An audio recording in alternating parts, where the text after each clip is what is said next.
Thanks for being with me for another one of my chats.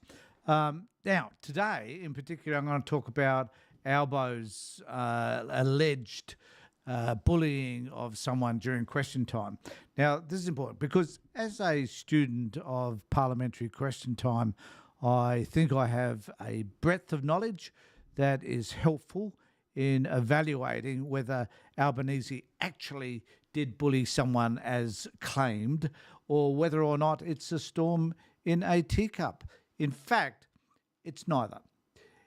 Perhaps he did. Now, I have a version of this, which is basically that if a person believes that they're bullied, then we need to accept their interpretation of the alleged bullying. Because at the end of the day, the person who receives the message and is distraught by that message, then it's a real thing, that they are concerned, that they are upset, and therefore, as a result of that, we need to mitigate, I guess, against their feelings. So, as it turned out, Albanese did attack the member for Capricornia because she asked a simple question, and Dutton jumped in and mentioned the word Yapoon when actually it was Yapeen. And there is a slight difference there, is that one is part of the peninsula and the other is a town just outside of Rockhampton. And I guess my understanding of this is that the government has been waiting so long for this opportunity to be in the seat of power and authority, and they've spent nearly a decade being yelled at, screamed at, and put down by the Liberal Party. And now they have the opportunity to do the same to Labor. And they have, that is Labor, have plenty of ammunition to go at the Liberal Party. And they are.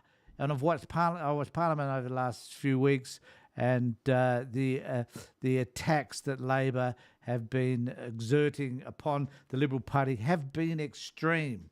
And in a way, justifiable. I get it. You're now in power, you're now able to do your thing, and you've got a party that left a little bit of a mess behind, and you're picking out that mess bit by bit and letting them know in large chunks what it is that they've done that was unhelpful, and which brings us to where we are today in terms of Australia and our economy and inflation and unemployment and all the other things, energy prices, whatever.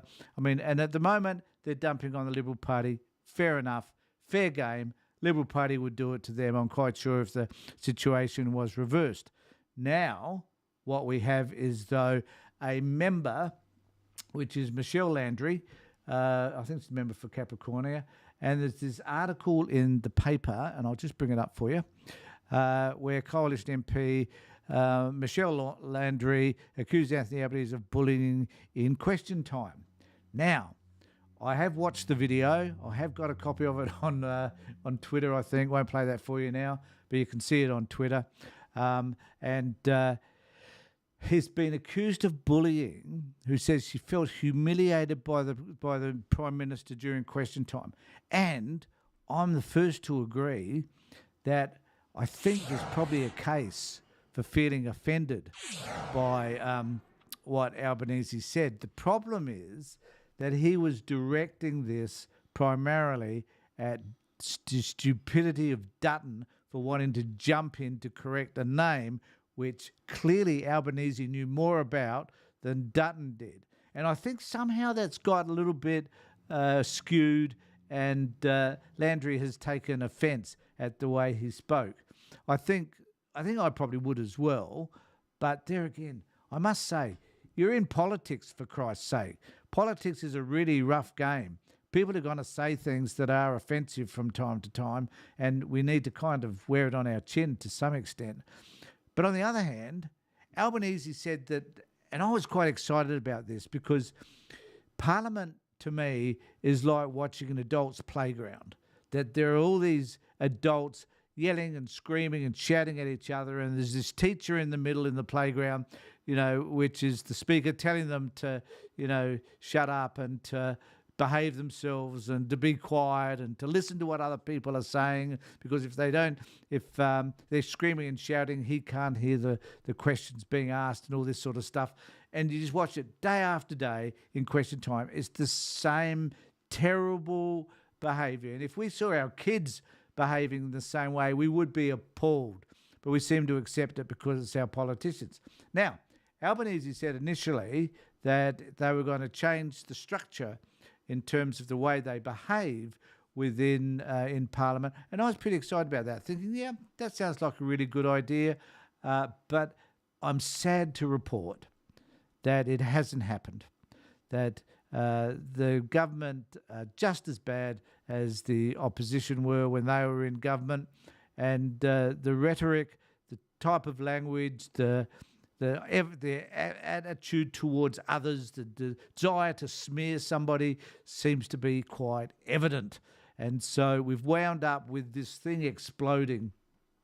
And she goes on further to say that Landry is demanding a public apology from Mr Albanese after she became distressed and was escorted from the House of Representatives in tears in a press conference flanked by her female colleagues who called out, "Enough is enough."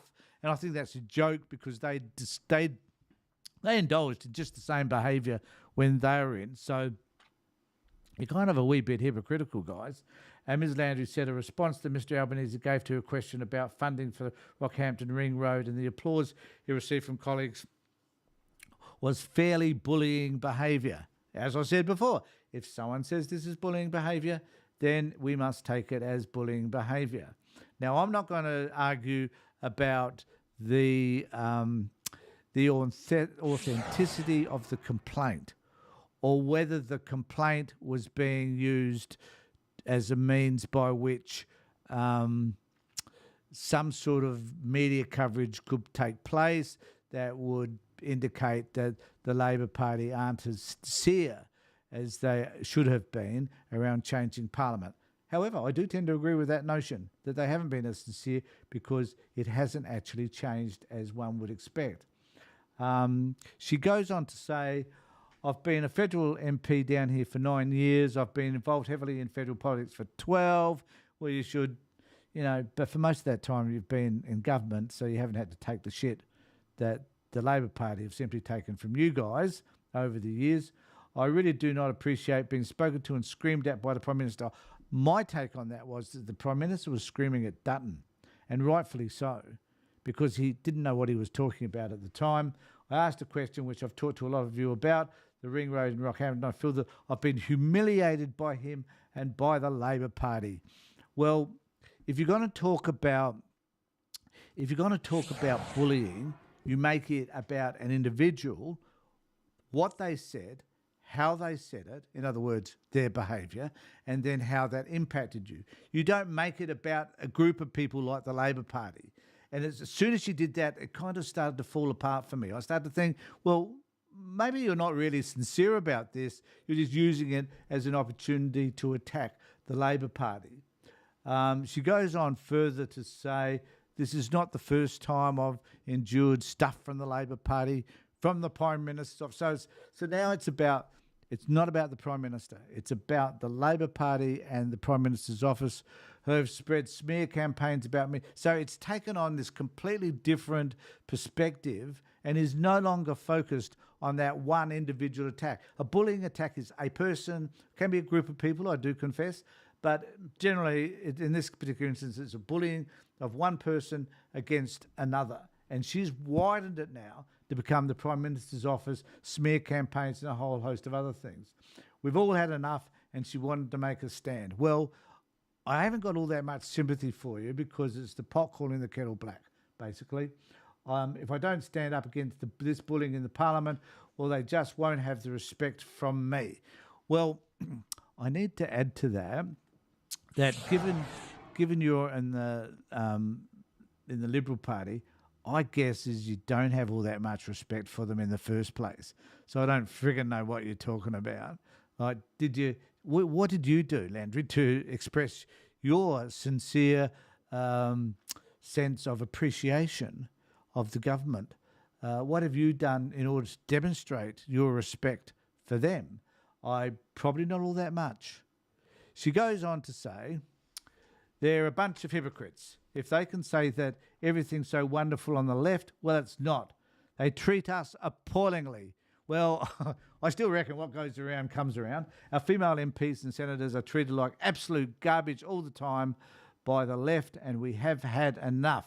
I don't know what other instances there are where females are treated badly. Well, she doesn't cite anything. Just imagine if Scott Morrison had done that to one of the Labor MPs. It's just he did it to his own party. He did, the minister for everything.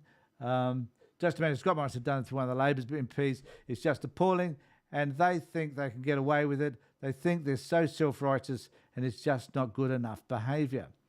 So Susan Lee, who I reckon, frankly, I reckon Susan Lee is probably the worst one you can think of in terms of having a go, because she's pretty nasty herself a lot of the time, and she's asked the Mr. Dick, who's the Speaker of the House, to do an inquiry into this, and it goes on in this article about what this was all about. Has called for an incident where she was fairly upset, but could not recall if he'd offered a direct apology. Apparently, is it reported here? Apparently Albanese, to his credit, he rang her, and my guess is he apologised for having upset her. Right? So now that he's done that, is it all over and dusted and dealt with, and can we move on? Probably not. Because the Labor Party are going to milk this for as much as they can. That he was. So the Prime Minister did say, this is Landry speaking, the Prime Minister did say to me that he was that he has to put up with people yelling at him all through question time, but that's still no excuse for his behaviour. And I tend to agree with that. She goes on to say, it was a fairly bullying behaviour, the whole episode, if you think of it. He's been there screaming at me, and then all his MPs cheer and clap and point at me. I just think that's disgraceful. Hold on, hold your horses. They do this all the time. They do that on the other side. And if you can't take it, well, then I suggest perhaps being a politician on the other side of the house is perhaps not where you should be. If you believe that now you can't take what you've dished out for over 9 years, then I'm sorry, not much sympathy for you. Some of those women could have said to their colleagues, this is just, so we're making it a female issue for a male issue, they said to behaviour, but they all pile in together. If it had just been him screaming and all the rest of it okay, then the whole lot of them clap. So now she's saying, interestingly enough, she's now saying that had it been just directed at her, it perhaps wouldn't have been. There's something quite hypocritical about this. So if it had just been yelling at her, it would have been okay. What upset her most was that everybody joined in and clapped because he had a go at Peter Dutton. It wasn't even about her. So she's made it about her. And so where do we go from there? Don't know. Disappointed that this has happened, and perhaps we should ask Albanese to apologise, maybe. I don't know. And maybe he has, but we're just not told that because they're not appropriate for the Labor Party, for people to not appropriate for the Liberal Party, rather, for people to know that Albanese has actually apologised. So I would expect Albanese to have apologised. If he has, to his credit. Should this stuff stop? Yes, I think it should. Is it possible to be able to stop this yelling and screaming and shouting at each other? Probably not. But there again, one can only hope that perhaps it will stop over time. Now, thanks everybody for joining me. I would really like you to subscribe, ring the bell, have a good time, and so that I can let you know when there are future notifications. In the meantime, take care, look after yourselves, and more importantly, be safe.